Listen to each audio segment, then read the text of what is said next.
Qu'est-ce que tu conseillerais là-dessus? Alors, on revient à la solidité du marché local et de la capacité à trouver des locataires pour ce bien. Quand on achète un appartement ou une maison, c'est forcément un locataire qui va payer tout ou partie de votre remboursement d'emprunt et ensuite vous donner des revenus. Donc la question initiale, c'est de se dire qui sera mon locataire potentiel. Ça sera un jeune, un vieux, un travailleur, une personne qui est à la retraite, un touriste, et de comprendre vraiment quelle est la personne qui est capable de payer le loyer de votre bien en fonction de l'endroit où il se trouve et des revenus de ces personnes.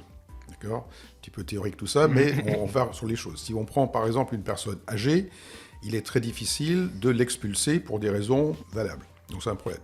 Si vous prenez le marché des étudiants, les étudiants par définition ont des moyens limités. Ils louent pendant 9 mois et de par leur budget limité, ils vont être dans des biens de petite surface, dans les quartiers, pas forcément les meilleurs. Donc c'est bien ou c'est pas bien. Si vous prenez le touriste, il y a des villes en France où il y a beaucoup de touristes, des villes où il n'y en a pas.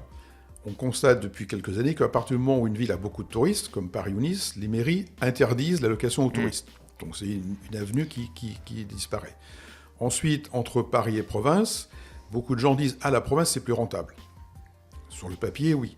La rentabilité n'est que la traduction du risque sous-jacent du bien. D'accord ?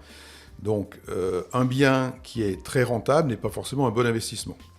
Alors, on pourrait faire des grandes discussions macroéconomiques et microéconomiques sur le sujet. Je prends un exemple, la ville de Saint-Étienne, d'accord, qui est la ville en France la plus rentable. C'est rentable parce qu'il y a 10 ans, l'immobilier valait 2 000 € le mètre carré, maintenant il vaut 1 000.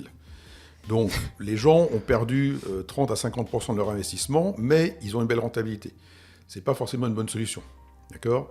Donc, l'avantage de l'analyse, on va dire, territoriale, c'est de choisir les pays ou les zones ou les villes où il y a ce bon rapport entre la stabilité du foncier, donc la valeur des biens, et la rentabilité.